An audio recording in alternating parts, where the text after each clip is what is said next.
Hi, everybody. Thank you all so much for joining today. We're going to be talking all about May, and I hope everybody's May is going a little bit better than mine. It is very, very cold and rainy and dark and all that here in Zone 7. I am in Oklahoma, and oh, it's been very rainy. I see we have a lot of other people who are dealing with that too. Michelle, she got some of the rain. Yay! I'm glad to be sharing some of our rain. Although it's raining today again. I don't think I'm ever gonna have to go out there and water the garden if we keep it up at this rate. Hi, Julie. Yeah, looks like you're rainy too. And hi, Smart Pots. Yep, they are our neighbors here in Oklahoma. Um, yeah, it is definitely cold and dreary out there today. Hopefully, some of you have. It looks like Michelle has beautiful weather. I'm happy for you, Michelle. I'm jealous right now. I wish I could go out into the garden right now, but it has been pouring down rain all morning, and I have not been able to get out there. So, unfortunately. Oh, hey, so rainy and 47. Ooh, oh man. Yeah, it's not that cold here. It's 59 here. So it's not like it's just cold for right now. Yeah. Hi, Robin. Welcome, everybody. Thank you all again so much for joining. And so my name is Carrie. My husband Dale and I are the creators of the Seed to Spoon mobile app. So we started gardening back in 2015, and we had no idea what we were doing at all. So we were brand new, fresh beginners, and went from having just one garden right here in our backyard here in Oklahoma to filling it up completely with gardens in a matter of just a couple years. I think it's so funny because we have this picture and we show those side by side, and one is 2015 and the other one is 2017. So we definitely changed everything over quite a bit in a matter of 2 years. And we, of course, obviously like needed to learn a lot along the way, and there's a lot to learn. So we wanted to make it easier for everybody else that are in that same position, that were starting growing food and all of that. So yeah, you can. Long story short, Seed to Spoon was born. So it's been exciting, and I just want to thank you all so much too, because we could not have done any of this without you guys. And it's been a fun ride, and yeah, I'm loving it. Oh man, Donna's getting all sorts of rain too in Ohio. Oh man. Yeah, you guys need to, if you guys don't already follow me on Instagram, Facebook, TikTok, wherever, definitely go check out our page because I posted some video from our garden the other day. It is just crazy the amount of rain we've gotten.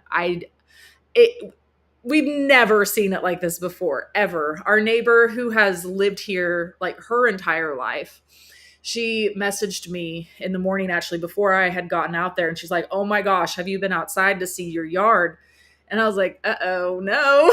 So I went out there, and yeah, she was like, "I've never seen it this bad." And it is historic. It's definitely never been like this before. And we had areas in our garden and in our like just everywhere on our property where we were walking around. Everywhere was pretty much shin depth, but there were spaces we were walking in our knees, and like there was rushing water, and I'm like, oh my gosh, this is just terrifying. But luckily that part is over.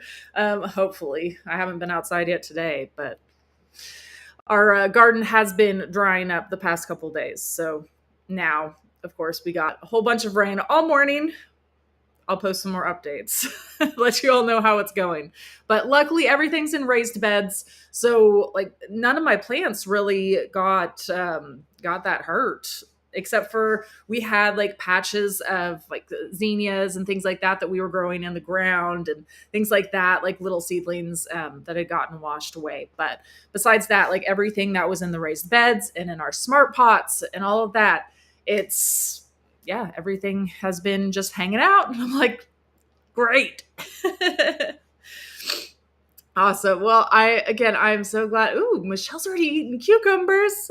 Ah, I'm jealous. I haven't even planted my cucumbers yet.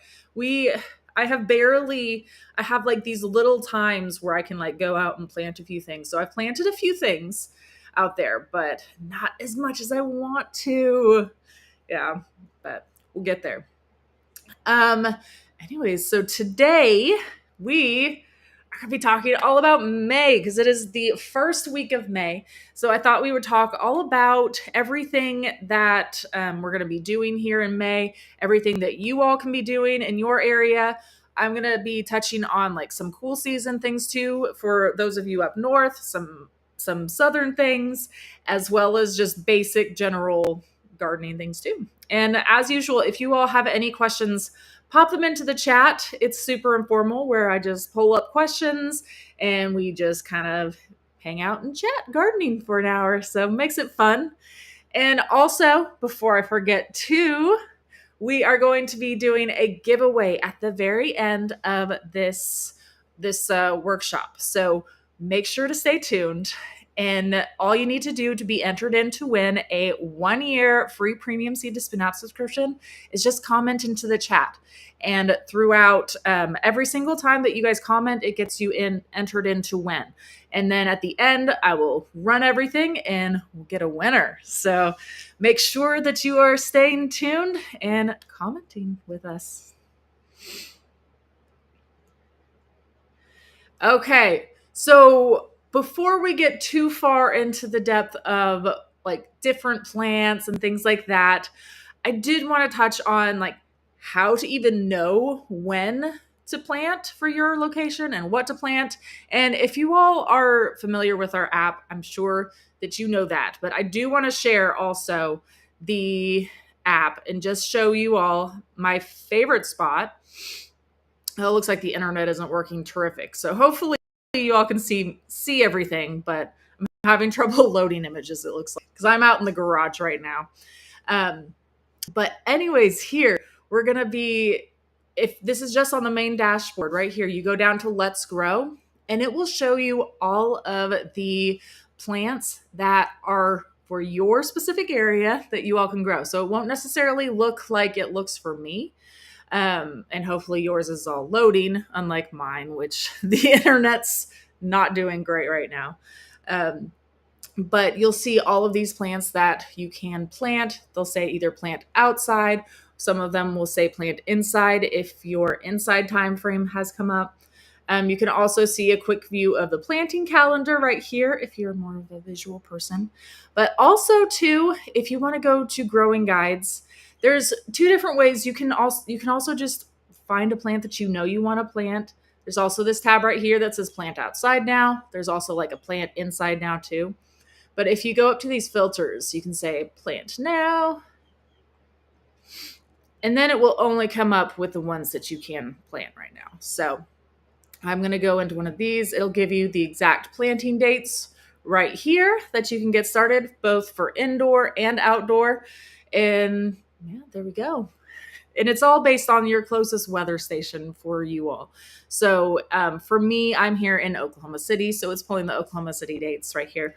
But and I need to be getting my peppers out. I've been trying so hard. I did get them out for like a day or two to start the hardening off process.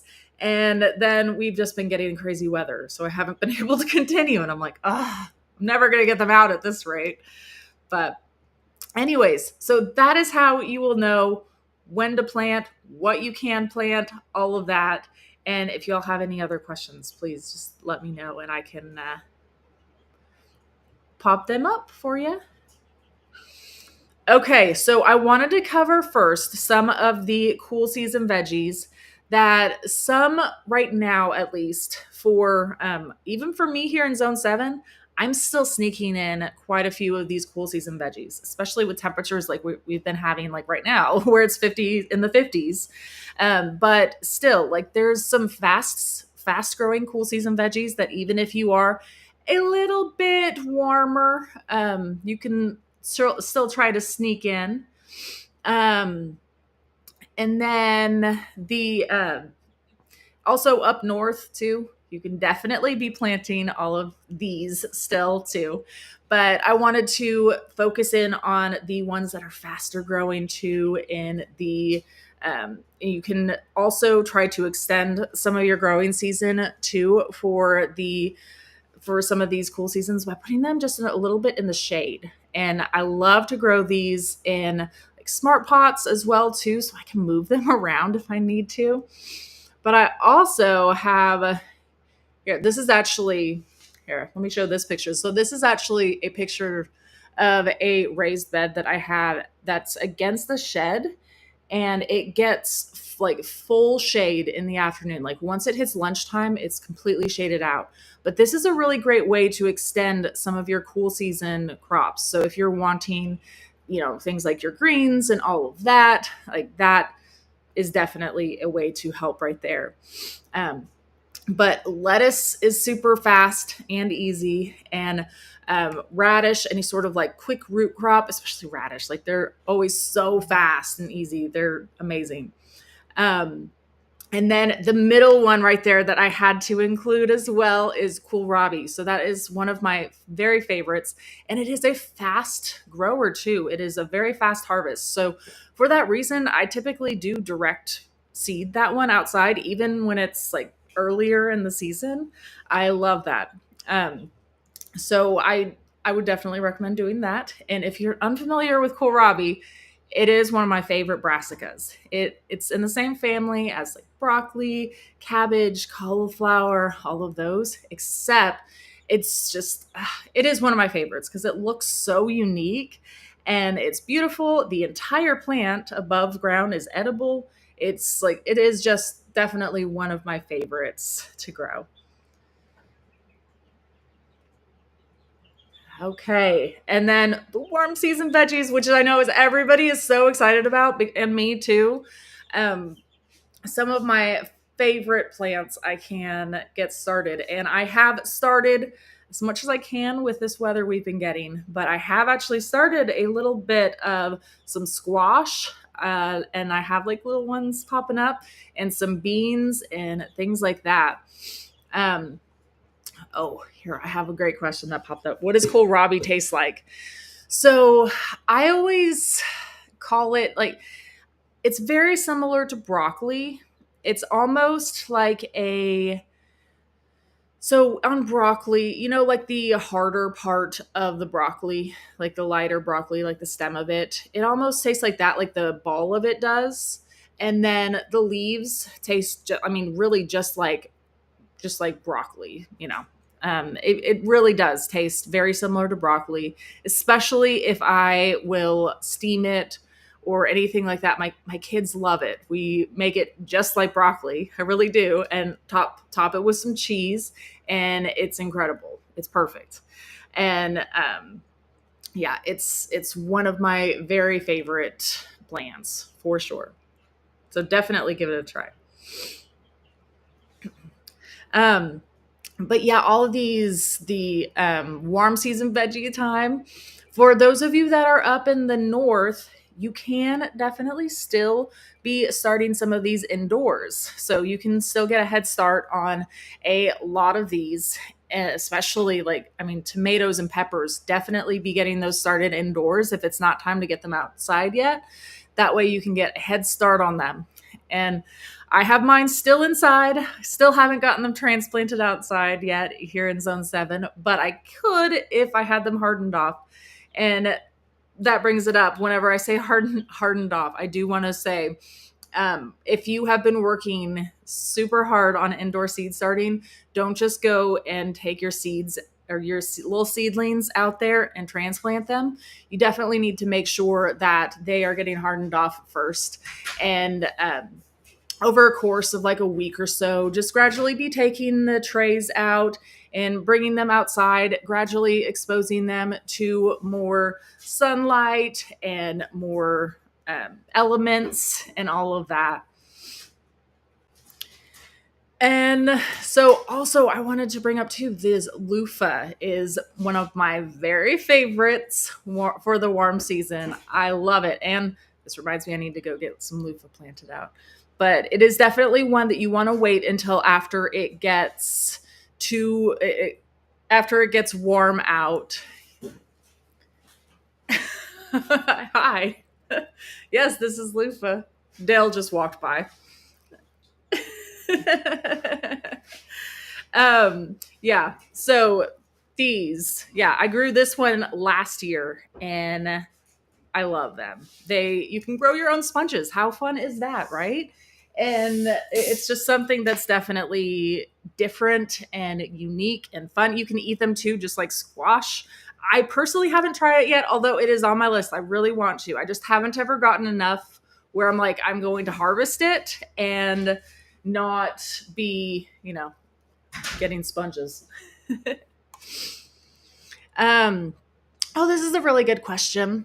So Scarlett says, can I plant all veggies in containers and also fruits like melons, watermelons, and pumpkins in containers too? Absolutely, for sure. I plant a lot of these. Now, I will say on this list right here, I have planted everything in a container except okra. Now, okra is just one of those that's like really, really tall. And not to say that it can't be done because I've accidentally grown like huge, tall, like sunflowers in containers before. And it gets impressive, but absolutely, you can do any of these in containers. In fact, a lot of these I will pretty much only do in containers, and that includes like tomatoes and the peppers and even my melons and things like that because I grow all of those vertically. So I grow let me pull up a picture of my arch trellises that I have. Um, Here you go. So I know it's not showing it because this is the cool season right here, but if you see all of those containers I have up against the cattle panel trellises right there, these are smart pots and those are just fabric containers. And I plant pretty much everything in there. And that includes like vining tomatoes, that includes the melons. I let them vine up as well, as long as they're not like the really big watermelons. I've grown like the little tiny mini ones vertically before, and it works terrific.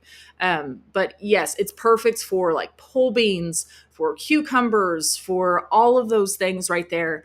Um, and I really do like I plant loofah. I grew loofah in them last year in that same spot right there that I just showed you, and it grew incredibly amazing. So I definitely recommend growing as much as you can vertically, at least for sure, and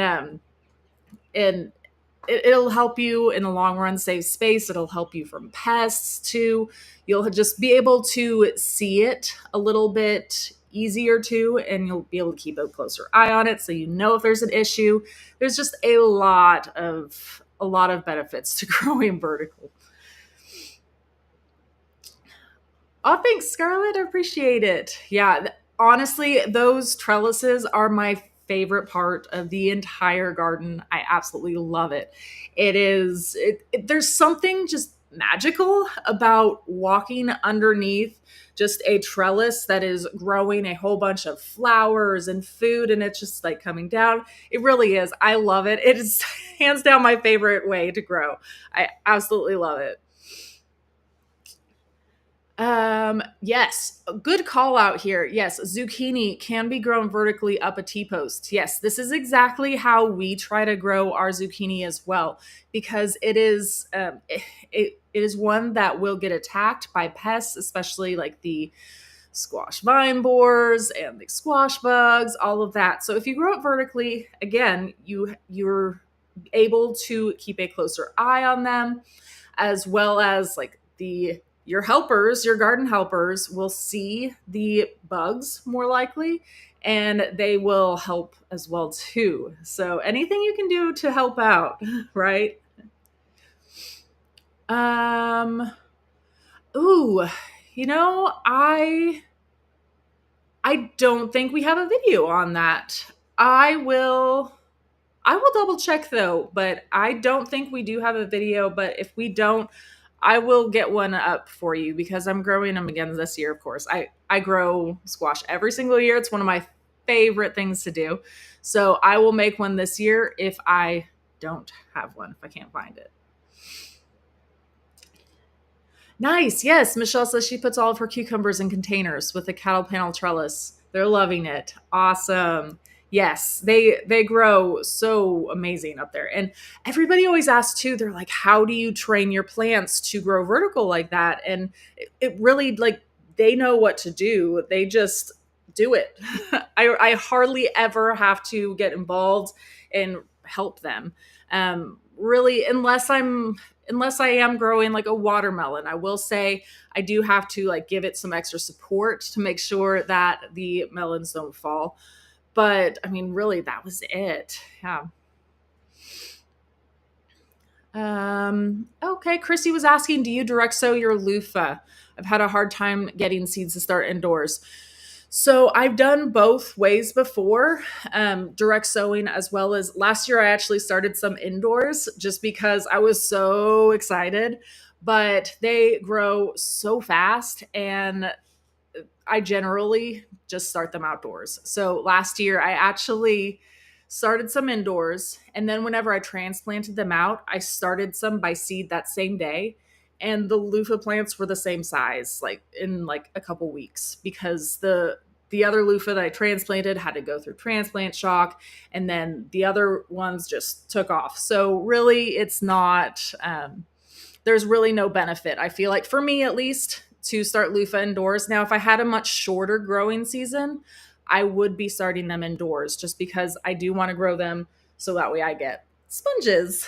And it does take quite a while to get to that stage.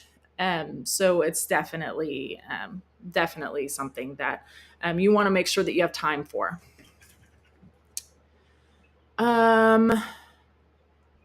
What size T-post do you use for the zucchini?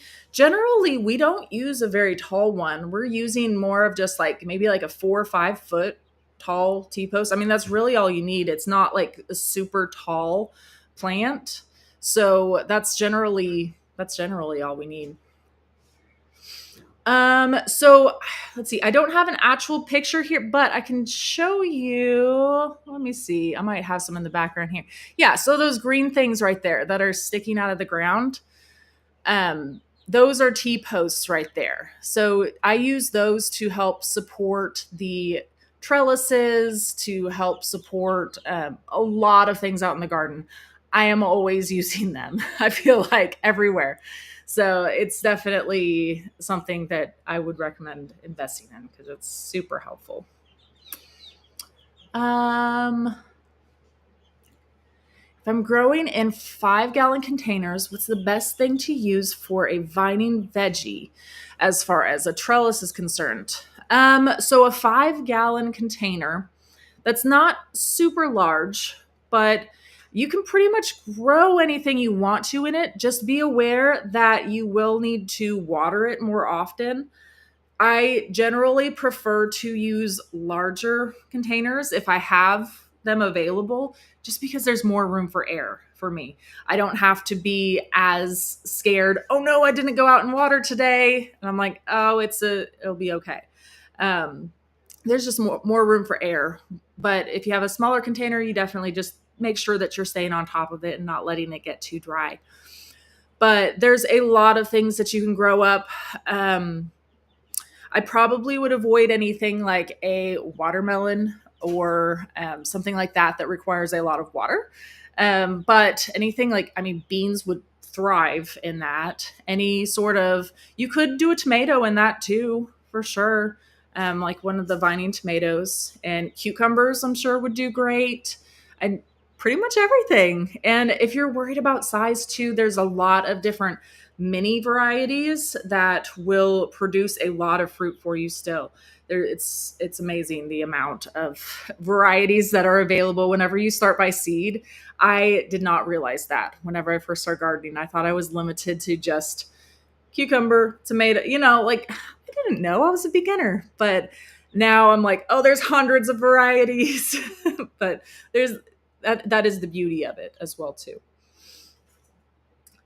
Oh, great question from Desiree here. She says, for the grow bags, do you need to fertilize more often or should I focus more on the soil in the beginning of the season?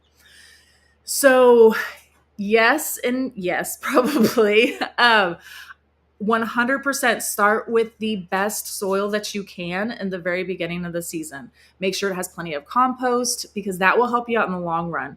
And you may need to fertilize more often, but if you do start with a really great soil with fresh compost, you shouldn't have to fertilize any more often than you would in a regular bed.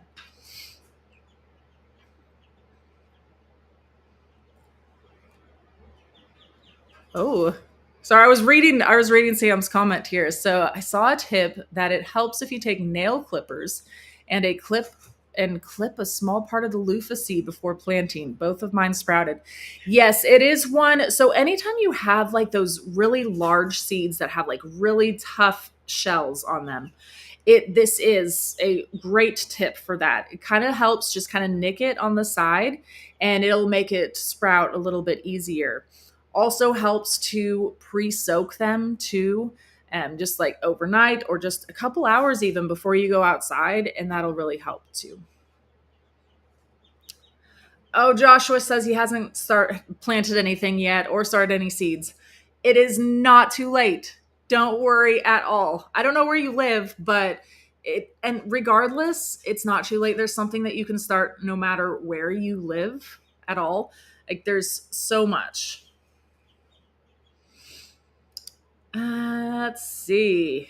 Sorry, we had a lot of questions. I was trying to hop them in. We did get a couple questions about weeds. I saw so Robin was asking here first about how we are keeping weeds out of our beds. And then I saw this from the limb burners. I put a ton of hickory leaves in my main garden to suppress the weeds. Should I pull them all out now or just pull them away from where I plant?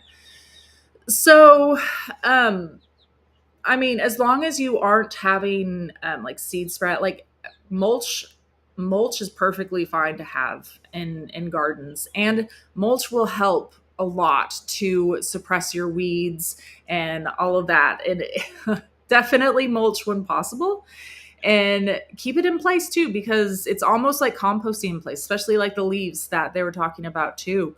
Um, it'll help your soil build up and it'll help out in the long run, but definitely mulch when possible because that'll help with the weeds as well as I mean anything else. But there's a lot of I am out there a lot pulling weeds, and it's been easier.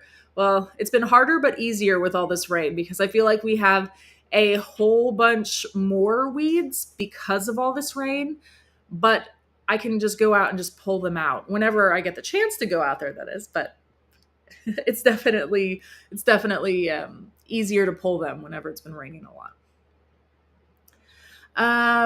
Okay, great questions. Chris says, is it possible to direct sow bell pepper seeds? Absolutely. Make sure the soil is plenty warm because it will only germinate in warm temperatures. So if you do still have cooler temperatures at night, it might be worth starting it indoors on like a heat mat or something like that, just to speed it up a little bit. But otherwise, I mean, if it is plenty warm where you are, absolutely it is possible to direct sow pepper seeds. I've done all sorts of direct sowing of peppers and tomatoes. I did that a lot. It was a few years ago now, but we had a lot of issues with our seedlings indoors because they were not next to where, so we lived in a different house at this point, and we had them in a detached garage that was away from our house. So I wasn't going out there as often as I should have. And a lot of our tomatoes and peppers just like did not do well because we had our lights on timers and it wasn't working. Yeah. Anyways, but long story short, we direct seeded a lot of tomatoes and peppers that year and they all thrived. It all did really well. Garbanzo beans. Yes. So this is one of the cool season ones too. I should have put it on there, but it is does have a longer growing season too. But I planted mine out back in the time that I was planting peas and all of that. And I'm with you. I cannot wait to try them. They are mine are probably like this tall now, maybe a foot or so, and it's so exciting. I can't wait. It's my first time growing garbanzo beans, and I'm loving it so far. I feel like they grow very similar to bush beans so far, to me at least. I mean, like I said, this is my first time, but they do remind me a lot of growing bush beans, and I'm hoping that they will grow just as well. But so far, so good for me. Oh no! All my beans spread except my garbanzo beans. I'm sorry. Well, hopefully, maybe they're just taking a little bit longer. Yeah, hopefully. My fingers are crossed for you.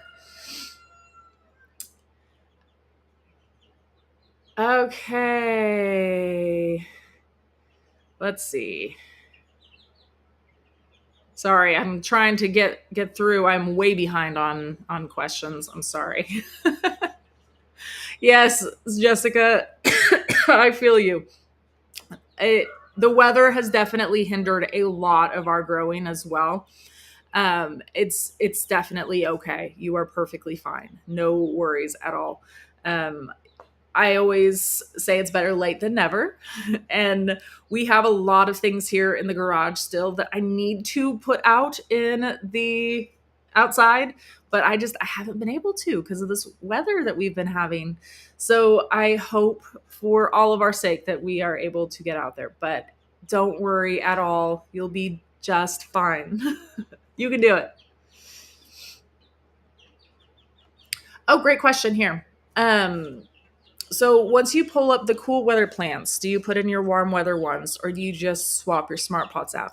So I actually have enough containers that I do kind of both at the same time almost. I I mean, because if I were waiting until my cool weather crops were done and ready for me to harvest, I still wouldn't be planting out because I still have like my broccoli and cabbage and lettuce, like all of that is still growing and doing great outside. And I have warm season stuff that's starting to go as well. So I kind of overlap them a bit. So, but that being said, like I do intermix too because I have like these 4x8 raised beds. Here, let me try to pull up a picture. Well,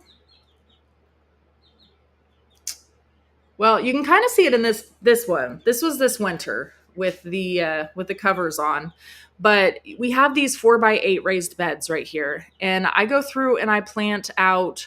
I mean, pretty much I go through and plant out like I'll do an entire bed of like lettuce, and then whenever it gets warm season, I'll go through and kind of add in a tomato like in the middle of them almost too.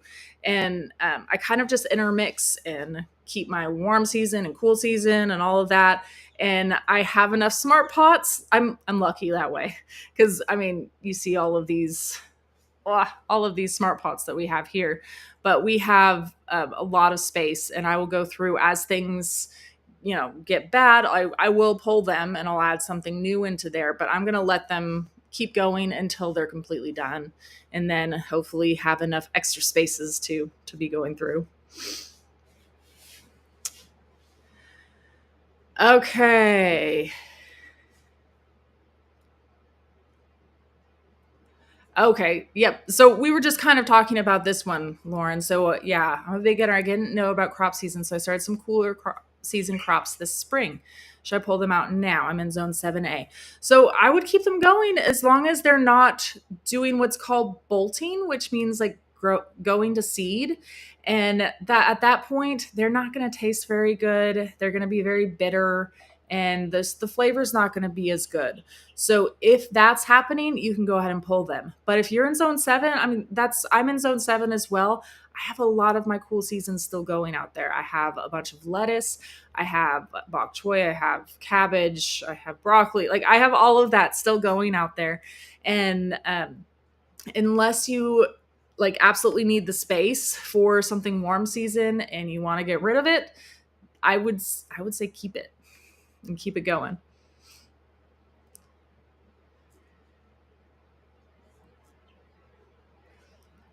Okay. I'm sorry. Yeah, this is so I will say this is one of my biggest reasons. So look at this.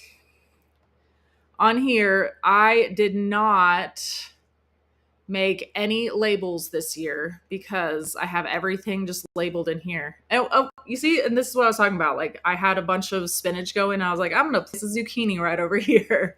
So, this is just one of my raised beds that I'm doing right here, and I don't have to write any labels or anything like that because I have it all right here. I can just go in and be like, what variety did I plant here again? And I'm like, oh yeah, it's this Imperial Star hybrid. It just, I can't tell you how much time it has saved me by just having everything marked into the app instead of having to go through and write so many markers and labels and then worry about them washing off and all of that. Like it's, yeah. Yeah. Okay.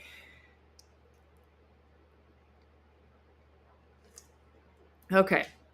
Let's go on. We talked a lot about veggies. I know, but that's something that's super exciting.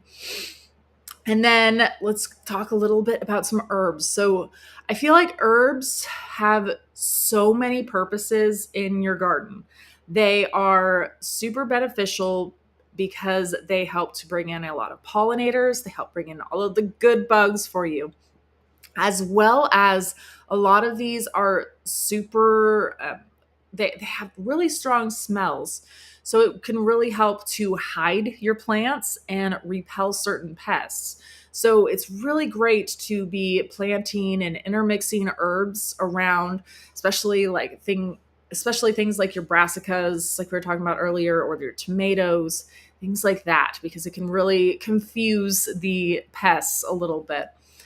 And also, they just taste amazing too, and they're full of healthy things. Like they're super beneficial for you. So, depending on where you are, there's different herbs that you can be planting out right now. If you are still a little bit cool out, and I would say cilantro is a great herb to be going with right now. Same as parsley. Um, Charlotte was asking what the fastest growing herb is. And I will say cilantro is pretty fast, parsley's pretty fast. Chives are pretty fast as well too.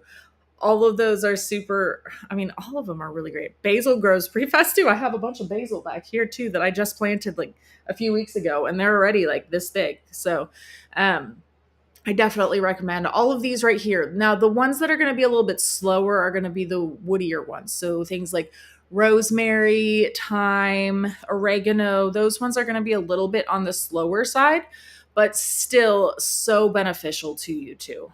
So definitely recommend growing a little bit of everything because it's not only going to help to bring in all of the beneficials, but it's going to help with pests. It's going to help you eat. So all of those things. It's amazing.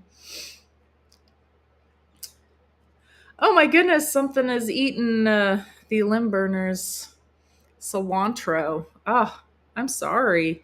That is pretty rare. I have not seen something that will eat my cilantro. It's generally like I leave my cilantro. I saw that Michelle was saying she let her cool season go to flower for pollinators.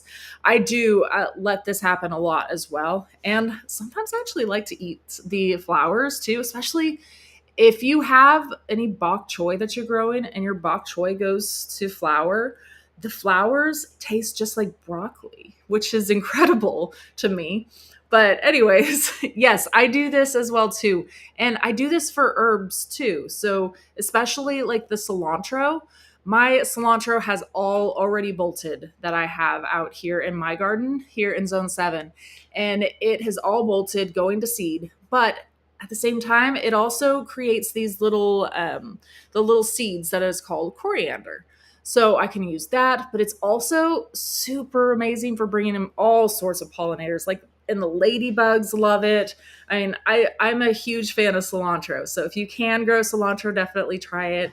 I know it is very finicky though. It does not like warm at all. So up north, you're in luck. But I will say, if you are warmer at all, it is one of my favorite microgreens to grow. And I grow it indoors all the time. So definitely try that too.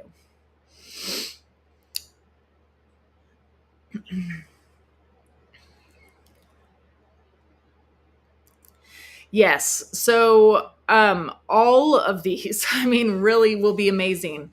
But here, let's pull up. So cabbage and greens. So let me pull up the app. So on here, if you go up to growing guides, we'll go down to cabbage. I passed it. There it is. And if we go down to companions, it'll show you exactly like which plants are really good to plant next to it. So all sorts of good ones. I mean, it does pull up specifically dill with being a good companion there. Rosemary shows thyme. All of those are really good ones. It also will show you some enemies too. So these are probably ones that you might want to avoid planting them together. Typically, like if they're in the same family, they're not going to be the best of companions. So you'll see things like broccoli, Brussels sprouts, things like that. Now, some people will plant them together, but just keep in mind that they are going to bring in the same pests. So just try to avoid having a feast for your pests all in one spot if possible. But like I said, if you have to do that, that's fine. Just surround it with some of your other companions and try to hide them.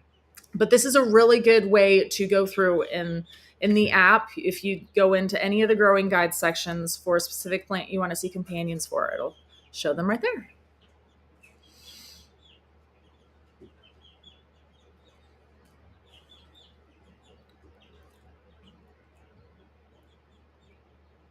Okay, is oregano good for pests all around? Yes, I will say yes for sure. Oregano is amazing. It's a great herb to have around. Okay, having a problem understanding if and when potted container herbs can or should be fertilized. So it really depends on what you're growing because every herb is going to be a little bit different. So if we go back to here, let's go into, well, we can go into dill since we have that pulled up right there. It's going to have fertilizing information right in here too. So some of these will recommend doing a fertilizer during the growing season. Some of them will not. So it's really going to be different. So it's definitely something that you're going to want to come in here and look at. Also, you can go down here to Growbot and ask right up here too. So let's see, what was your, let's see, potted container herbs.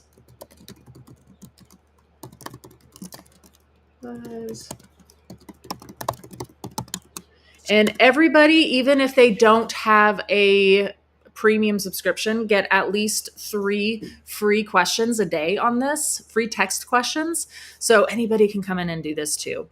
So right here, so generally you should fertilize your herbs every 4 to 6 weeks. So again, that's going to be a very generalized thing. So if there's a specific herb that you're looking for, you might want to ask specifically about that or go into the growing guide section and check out too. So hopefully that helps you out a little bit.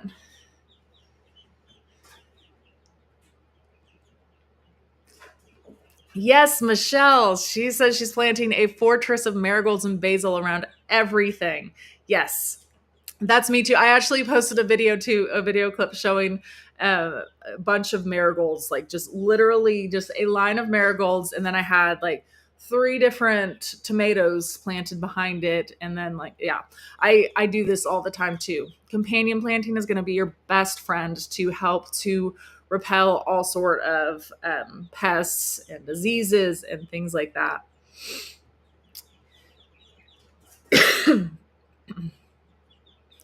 Okay, so right there, let's talk a little bit about flowers too.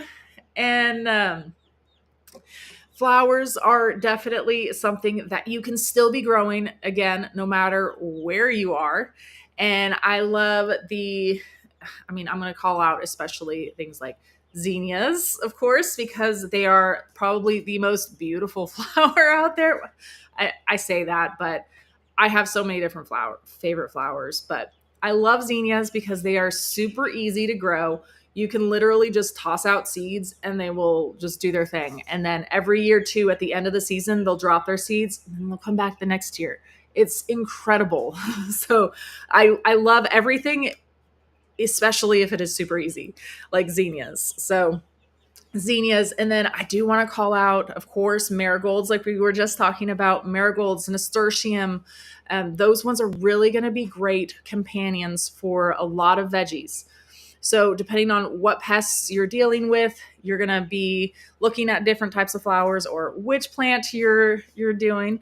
And yeah, those are all ones that are going to be really good companions. And then other easy flowers that I love to grow, sunflowers and cosmos, bee balm. All of these right here are amazing at bringing in pollinators too to your garden. So anytime you can attract pollinators, just have a little bit of beauty in your garden, it's going to be the best. It's going to be amazing. Dale wants to know how the pink petunias are doing. You want me to go get them for you? They are back here. I have some. I planted out three different trays of pink petunias. They're still really small. They're not growing super fast, but I have noticed because I was checking in on them yesterday, and I do have some that have sprouted out. So I'm excited. We're gonna have a whole bunch of pink petunias soon, and we want to do an entire grow tower of petunias. So I'm excited for that. Oh, yep. So this is a great question again. So yes, I was planting melons underneath, and the app said cantaloupe and honeydew were bad companions. So that because they're in the same family. So yes, so exactly, you're exactly right. So just like we were talking about earlier with the plants, you generally will want to avoid planting very similar ones that attract the same pests together, just because it's a lot easier for the pests to find them. If they have found them, they're going to find both of them. So it is best practice if you can to avoid putting them together. But that being said, like I understand not everybody has the space to do that. So do what you can in that situation. But if you need to put them together, it's not going to be that bad. You're just fine.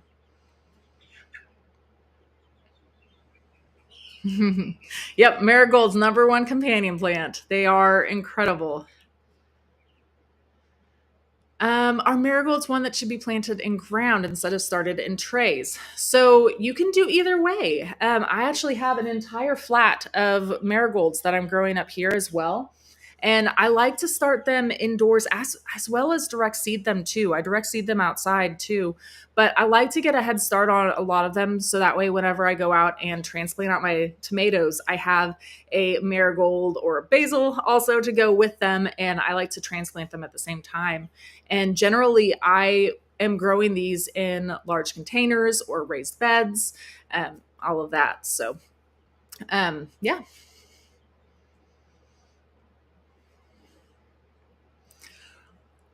So, are nasturtiums easy to start from seed? So, yes, I will say again, I have, oh, I wish you could kind of see. So, this blue tray that I have right here, I actually have flowers on there right now, which is incredible. I'm like, wow. But yeah, I have a beautiful orange flower. I can see it from here. I wish you guys could see it, but there is they were very easy to grow indoors. I did not do anything special at all. I just popped them into the soil and watered them. I mean, really, that was all I did.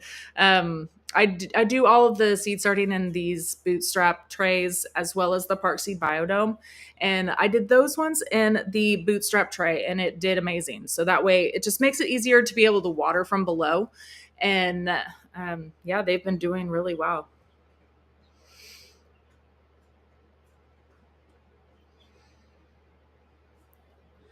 Um, any tips for germinating calendula?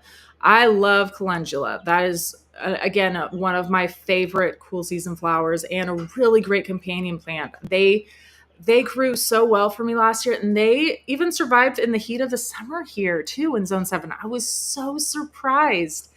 Um, honestly, unless somebody else has tips for starting for calendula, here, let's see what Growbot says.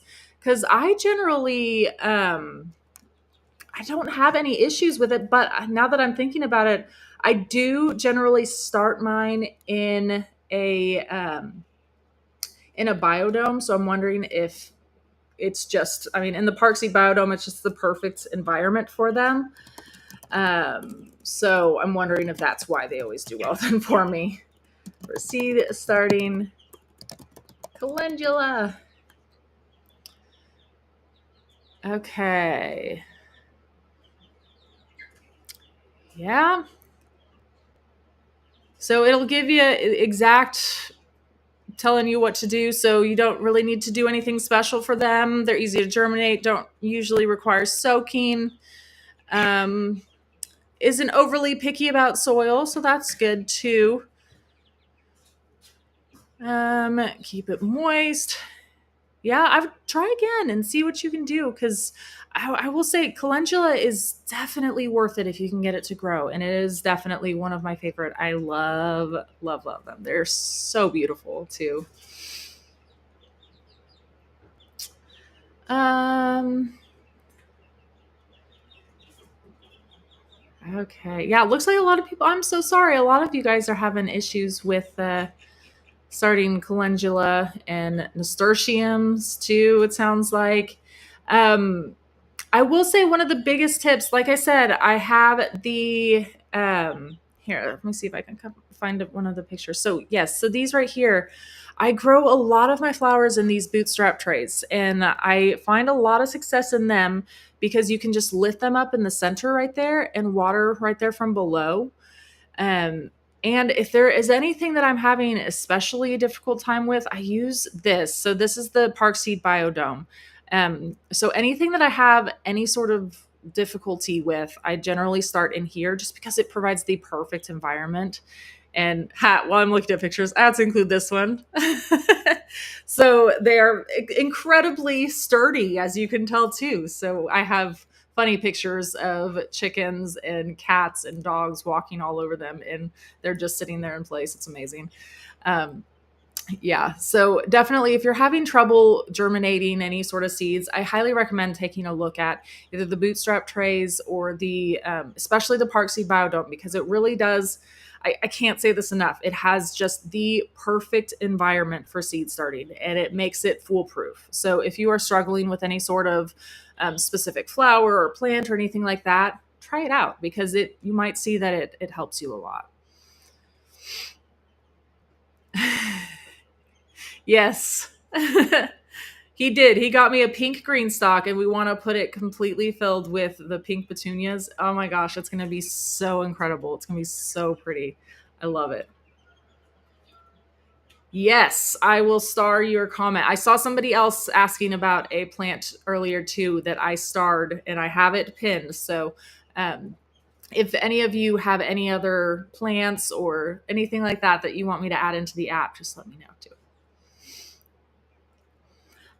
Oh, Jessica, great question. I'm still new to this app. Does it also help with fruit trees and berry bushes? Yes, it does. So over here, I have a peach tree. So let's see, there's peaches right here. So you'll find everything you need for peaches. I mean, they have all sorts of things. So blueberries, you hop in here, it'll give you information right here on it and how to care for it. So yeah, you'll find all sorts of information that you need for hopefully any plant that you're looking for. Okay. My goodness. I have been talking way too long. I know, I'm very sorry. We have so many questions here, but you guys are asking such terrific questions. I'm trying to make sure that I answer as many as I possibly can. Um, okay. So indoors, I do want to touch on this just for a second because this is one of my new favorite ways to grow tomatoes and peppers, believe it or not. I have these inside on our kitchen ledge, just in a 1 gallon smart pot, and you can grow these tomatoes and peppers. They're called kitchen minis, and you can grow them indoors all year long, which is incredible. And I highly recommend checking them out because if you are short on space or if you are worried about the weather where you are or anything like that, this is a great way to get around a lot of that. Um, so I try to grow a lot of these as well. Um, And then I did want to touch on microgreens as well too. I'll do a workshop here really soon about all about microgreens, but I do want to touch on it because it is definitely something that I know as we're transitioning seasons right now. There's a lot of plants that I'm really going to miss a lot of, especially cilantro, whenever we transition over to summer and I can't grow it outside anymore. So I grow a lot of microgreens for things that are like out of season that I still want to grow. So that way I can still be growing and eating things that I really love. And there's so many things that you can do. But I did want to touch on you can do microgreens indoors at any time. So if there's something that you want to do, all of that. And then we did talk actually a little bit about mulching earlier about the benefits of mulching for weed purposes, but it also helps a lot with like water regulation, temperature regulation. So as the temperatures fluctuate, it'll really help keep your plants warmer and cold. Like it just makes it a lot more even temperature wise. So many benefits right there. Here, let me touch on this really quick and I will go back here. So that picture doesn't really do it justice. Okay, so do the kitchen minis require a lot of sun? None of our windows face south. So I will say this too. I None of my windows get full sun. But for that reason, we ended up doing I wonder if I can get a better picture or if I have one in here. I do not. But I actually did post a video. I think I posted a video after last week's workshop, if I remember right, because somebody asked me about this too. And we ended up hanging grow lights right there inside of our windows. And we literally just we have like a little tiny hook, circle hook up at the top and have the fishing line draping down to a grow light that's hanging right there at the middle of the window. So you literally can't see it at all. And I honestly don't even notice that it's there or that it's turned on because I just have it on a timer. So I never even realize it's there unless it's like turning off or on. And I'm like, oh, it just the light changed. But that's something like look into that because doing something like just rigging something super easy and quick up like that can be really helpful and it'll give you so much more light too. Um, but that being said, you don't have to have as much sun, I feel like, for these. I think that they would do just fine with like a part as well.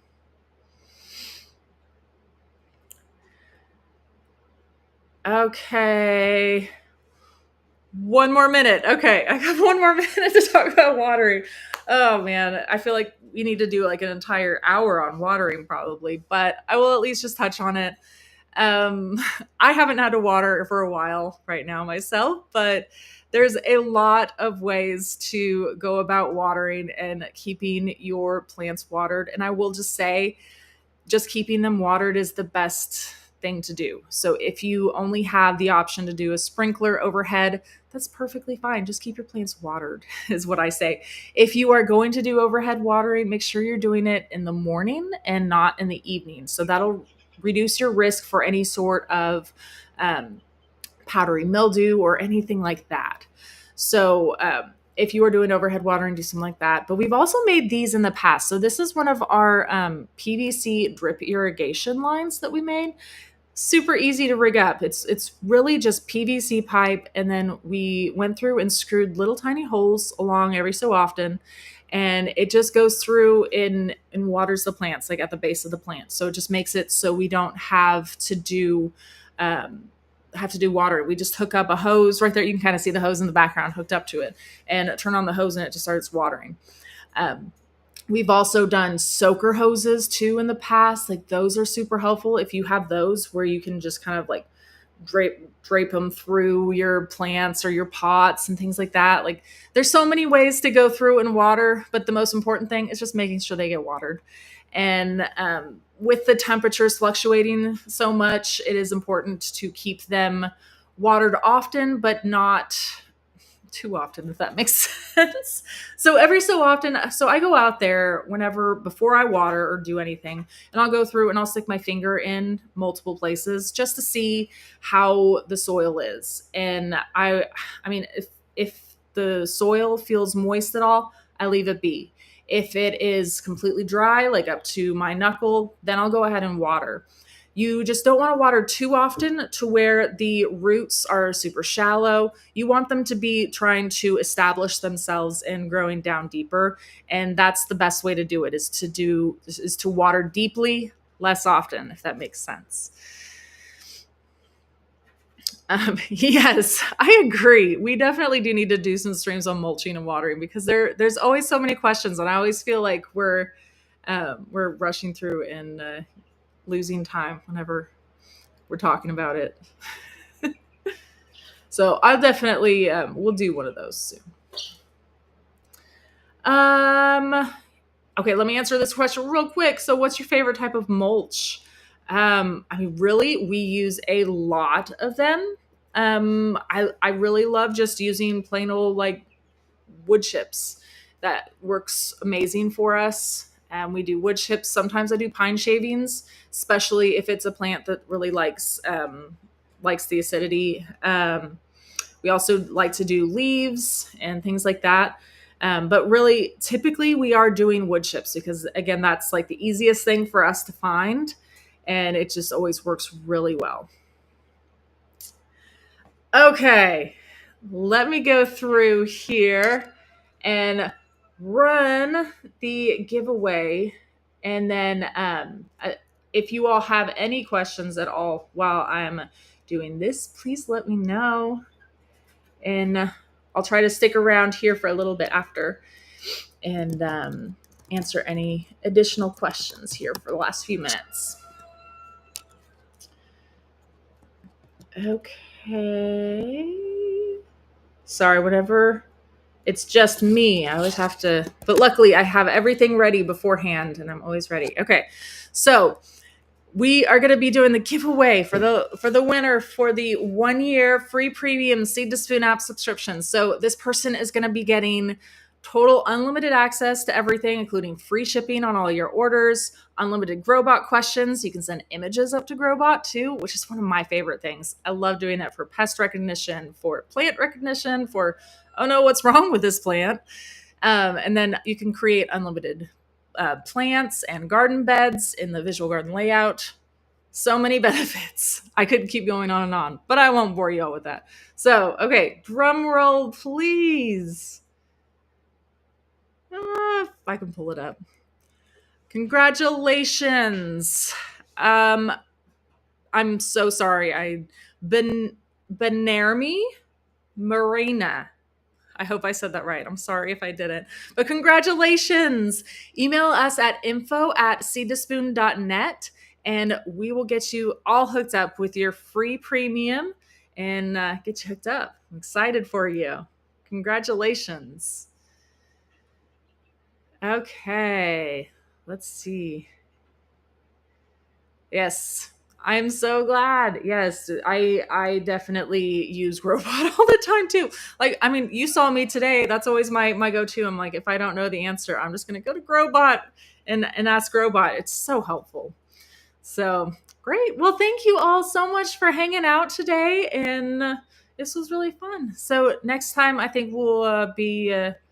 Sounds like doing some more garden questions. I know we had a lot of questions on mulching and watering and all that we didn't quite get to all of them. I'm very sorry, but we will answer more questions too. And if I didn't get to your question today, I'm so sorry. Please come back in after this post and comment your question so that way I can come back in and answer it too. So, okay. Well, thank you all so much for joining, and I will see you all next time. Bye, everybody.